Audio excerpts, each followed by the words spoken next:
সাপে কামড় দিলে এই কাজগুলো ভুলেও করতে যাবেন না। হ্যাঁ, ঠিকই বলছি, সাপে কামড় দিলে এসব কাজ একদমই করা যাবে না। কেননা এই মুহূর্তে পুরো দেশে একযোগে বাজছে রাসেলস ভাইপারের ডামাডোল। সাধারণ মানুষ প্রাণও হারাচ্ছে এই সাপের দংশনে। বিষয়টি নিয়ে সামাজিক মাধ্যমে অনেকেই নানাভাবে উদ্বেগ প্রকাশ করছেন। তবে যতই দিন যাচ্ছে ততই যেন রাসেলস ভাইপারের বিস্তার চোখে পড়ছে।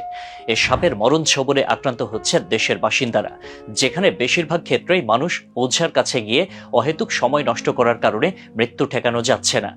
তবে সচেতন মহলের মতে রাসেলস ভাইপার নিয়ে আতঙ্কিত না হয়ে সচেতনতা বাড়াতে হবে। সেই সাথে পূর্ব জ্ঞান থাকলে মৃত্যুর কোলে ঢলে পড়তে হবে না আপনাকেও। ওয়ার্ল্ড হেলথ অর্গানাইজেশনের প্রকাশিত একটি রিপোর্টে বলা হয়, প্রত্যেক বছর বন্যার সময় সাপের উপদ্রব সবচেয়ে বেশি বাড়ে।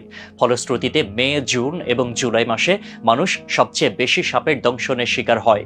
তবে সাপের কামড় নিয়ে মানুষের তেমন জানাশোনা না থাকায়, এমনকি আগেকার কিছু কুসংস্কারে বিশ্বাসী হওয়া দিন দিনই মৃত্যুর সংখ্যাটাও বাড়ছে। যেসব সাপ মানুষকে দংশন করে তাদের মধ্যে 80%ই থাকে বিষহীন, এমনটা দাবি করেছেন চট্টগ্রাম বিশ্ববিদ্যালয়ের একজন অধ্যাপক। তিনি বলেন, সাপে কামড় দিলেই মানুষ মারা যাবে এটা পুরোপুরি ভুল ধারণা। কিন্তু এর জন্য সাপে কামড়ানোর পর দ্রুত হাসপাতালে যেতে হবে। সাপে দংশন করার পরের মেডিসিন নিতে হবে। এতে করে মৃত্যুর ঝুঁকি এড়ানো সম্ভব।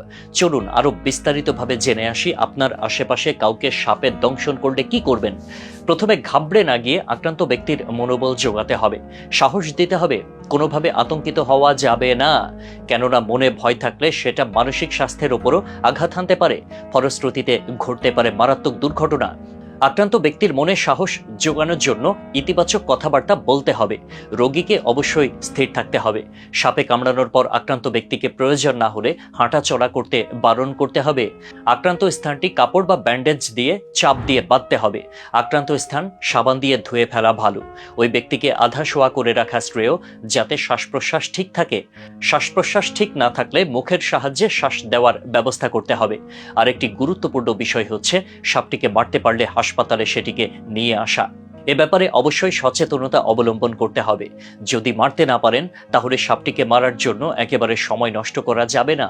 আক্রান্ত ব্যক্তিকে নিয়ে দ্রুত হাসপাতালে আসতে হবে। আক্রান্ত স্থানে কখনো শক্ত গিঁট দেওয়া যাবে না।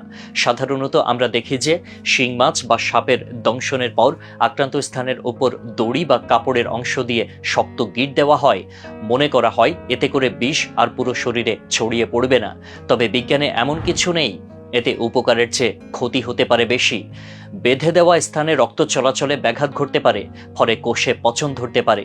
এছাড়া আক্রান্ত স্থানে ব্লেড বা এ জাতীয় কিছু লাগানো যাবে না। অনেকে আবার মুখ দিয়ে বিষ বের করার চেষ্টা করে, যা পুরোপুরি ভিত্তিহীন। হাসপাতালে নেওয়ার পূর্বে আক্রান্ত স্থানে ভেষজ কিংবা কোনো কেমিক্যাল জাতীয় মেডিসিন ব্যবহার করা যাবে না।